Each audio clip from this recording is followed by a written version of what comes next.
I never thought I'd be telling something like this. But here we are. My wife, let's call her M, and I have been together for 8 years. Married for 5. We met in college. Had the kind of whirlwind romance where you stay up all night talking and somehow still show up to class together the next morning. Honestly, I thought she was my person. The first few years of our marriage were solid. We bought a small house. I landed a stable job, and she started her own little side business. Life felt like it was on track. Sure, we had the occasional argument, mostly about money or how much time she spent on her phone, but nothing that set off huge alarm bells. Then, about 6 months ago, I started noticing small things. Her phone was always face down. She used to leave it on the kitchen counter, charging, but suddenly it was glued to her hand or hidden in her purse. She'd started working late a couple of nights a week, which was weird because her business didn't require late nights. When I'd ask about it, she'd snap back with, "Why are you being so controlling?" Or, "God, can't I just have some time to myself without you interrogating me?" I brushed it off at first. I didn't want to be that paranoid husband who assumes the worst. But the seed of doubt was planted. The actual discovery wasn't one single aha moment. It was more like a bunch of little things that eventually smashed together into one undeniable truth. It started with a receipt. She had told me she was meeting a client for coffee. But later that night, I went to grab my jacket from her car and found a crumpled receipt on the passenger seat. 2 glasses of wine. A charcuterie board, from a place that's more like a date night restaurant than a coffee shop. I asked her about it casually, and she rolled her eyes and said, "Oh my God, I just grabbed a drink with a friend. You're overreacting." But then there was the cologne. One night she came home late, around 11:30, and when I hugged her, I swear I smelled men's cologne on her sweater. She laughed in my face when I brought it up and said, "Maybe it's yours. Are you losing your mind?" The final straw came about 3 weeks later. I was doing laundry, and her phone buzzed on the bed. Normally, I don't touch her phone. I respect privacy. But something in me snapped. The message preview said, "Last night was amazing. When can I see you again?" I opened the phone. Yes, I know, bad move, but I couldn't help it. There were weeks of messages, flirty texts, photos, inside jokes. She called him babe. They talked about me, about how boring I was, about how I never noticed anything. My chest literally hurt reading it, like someone had sat on me and sucked all the air out. I waited until that evening. She came home like nothing had happened, humming as she put her keys down, scrolling on her phone as she walked into the kitchen. I was sitting at the table with her phone in front of me. When she saw it, her face froze for half a second. Then she snapped back into her usual bitchy defensiveness. "Why are you going through my stuff? That's insane. You're violating my privacy." I didn't yell at first. I just said, "Who is he?" She launched into this ridiculous performance, swearing up and down that he was just a friend from work who was going through a hard time. I literally read her the message out loud. "Last night was amazing.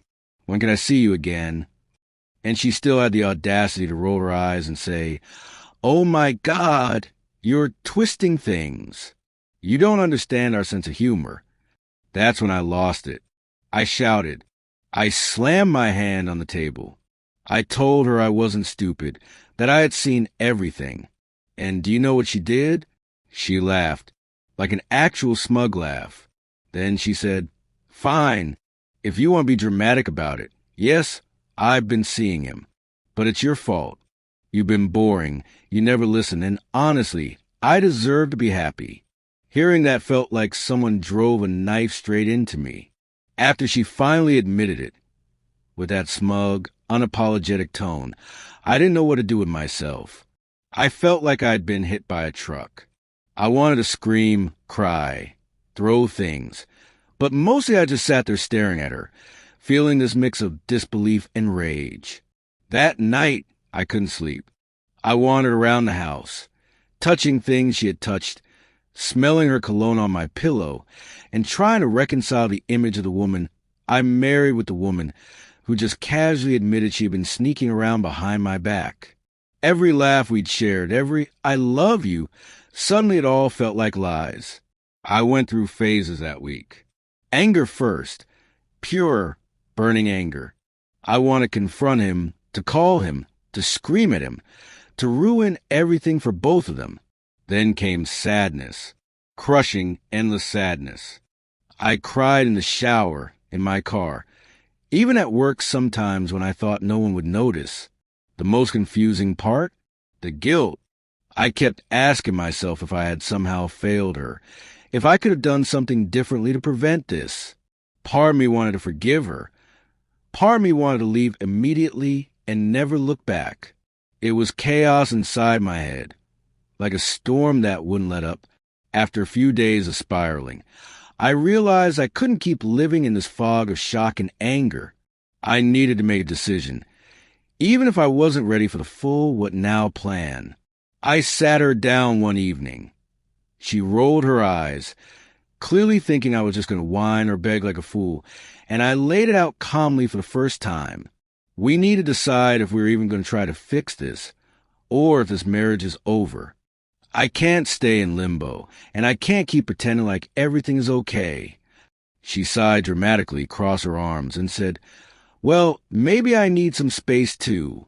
You're suffocating me with your constant accusations." I realized right then that space was just her way of keeping both of us spinning while she continued whatever she was doing. That was my breaking point. I didn't want revenge, and I didn't want to argue endlessly.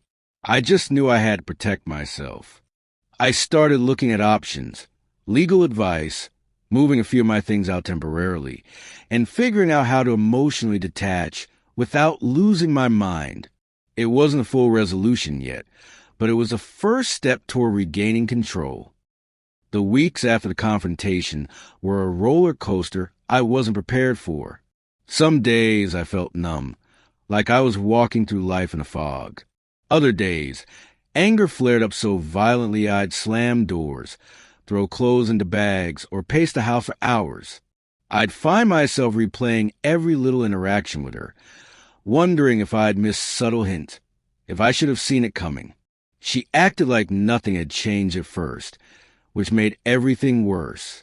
She'd come home laughing with her friends, posting vague, happy selfies on social media, and every little thing felt like salt in the wound. Once, she even had the audacity to complain that I was too moody and paranoid.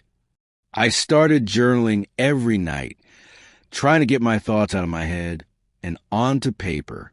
I made lists of things I could control, my space, my feelings, my future, because everything else felt like it had been ripped out from under me.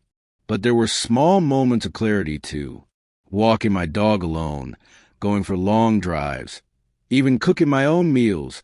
These tiny acts reminded me I still existed outside of this betrayal. And slowly, the anger became less explosive and more focused. I wasn't just mad at her anymore. I was mad at the situation, at the lies, and at myself for letting it slide for so long. About a month after discovering everything, I finally decided we needed a real conversation about the future.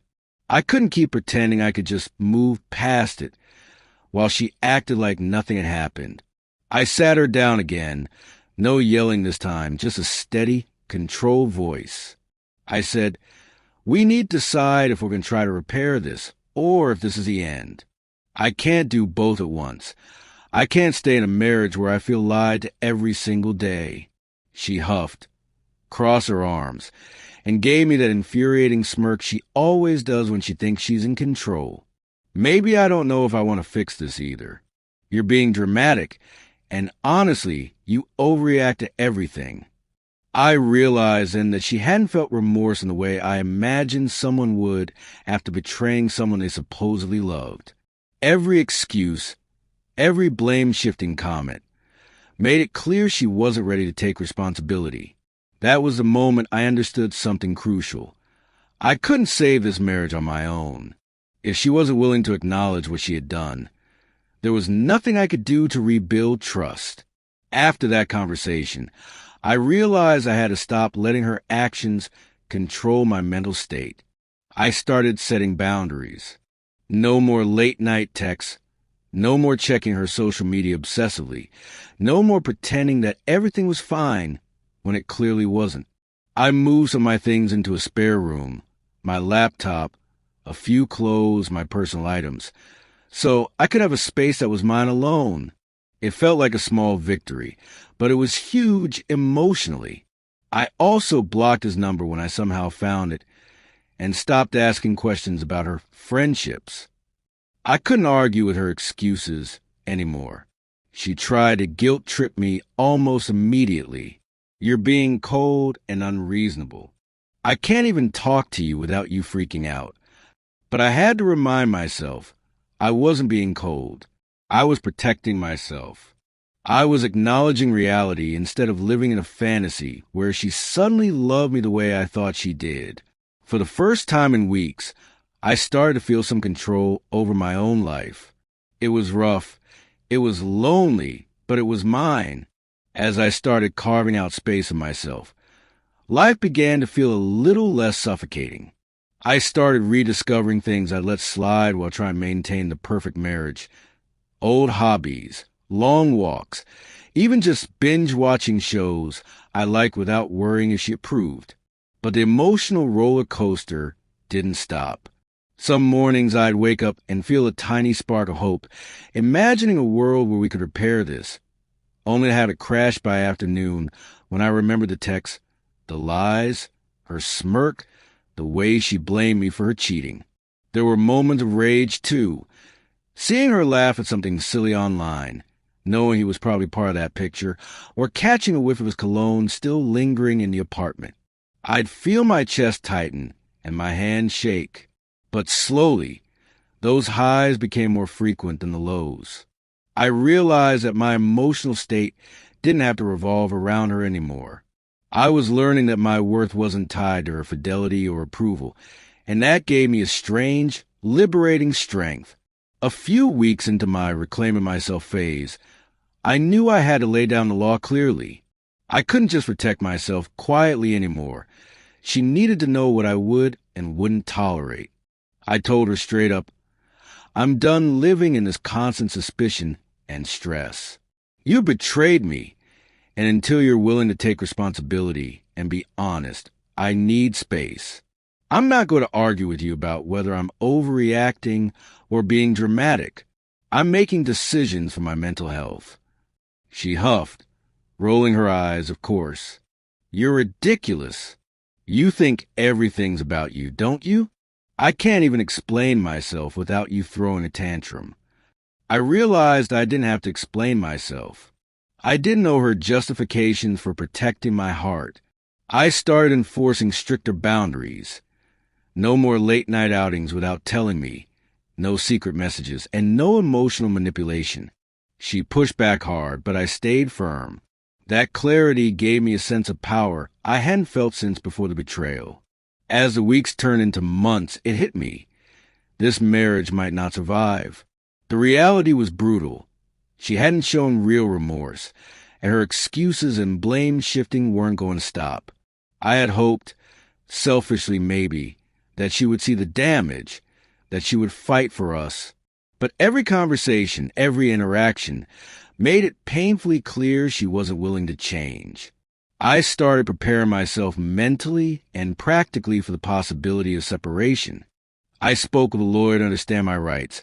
I set aside money for my own apartment if it came to that, and I told a few close friends so I wouldn't be alone if it ended badly. It was terrifying, but there was a strange relief in planning for the worst. For the first time in months, I felt like I had a path forward. Not one dictated by her whims, but one I controlled. The day I finally told her I was leaving is burned into my memory. I didn't yell. I didn't beg. I just looked her in the eyes and said, I can't do this anymore.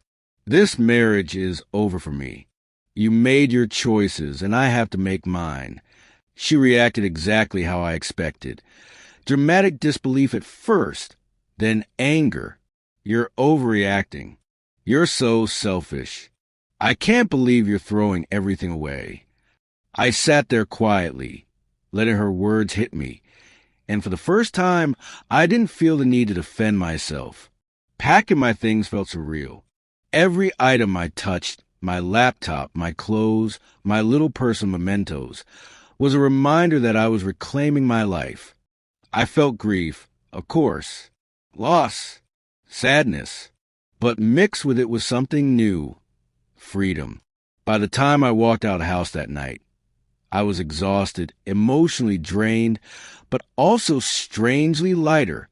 I wasn't a victim anymore. I was someone who had made a choice to protect themselves.